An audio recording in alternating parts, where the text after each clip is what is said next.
Raise your hand if you've played Whodunit. It's a classic game, right? Where suspects are interrogated, you gather clues, and you try to figure out who's committed a crime. And today, I'm going to take you on a journey with me to play our own Whodunit AI style.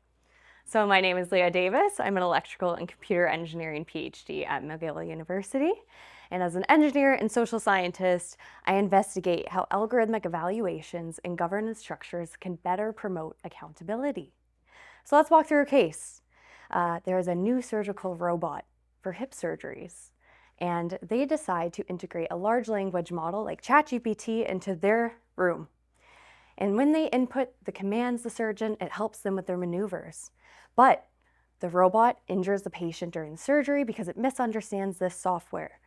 And so we need to understand, if the patient sues, how legal and policy teams can determine who is at fault, who is liable, and what evaluations could we have done to have prevented it, right? So let's interrogate the suspects here. We have the hospital board, who approved the robot for their usage. We have the surgical team themselves, who is operating.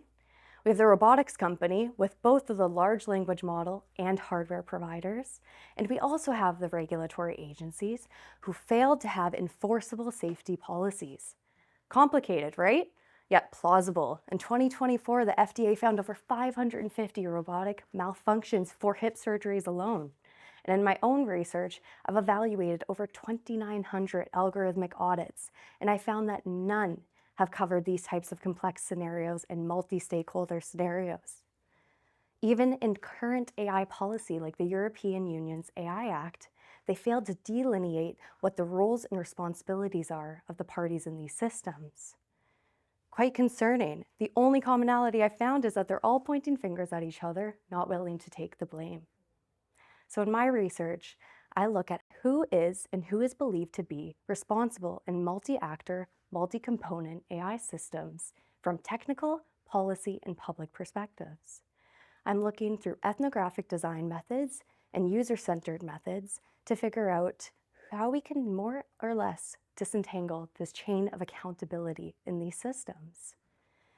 Through different and various methods, I'm looking how not only we can repoint the finger at who done it, but how we could have prevented it through forthcoming AI policy. Because I don't want the victims in these whodunit scenarios to be that very own patient who could be your family member, your friends, or our own community members. So let's stop taking the blame, let's take some responsibility and consider who's truly at fault and what we could have done. Thank you.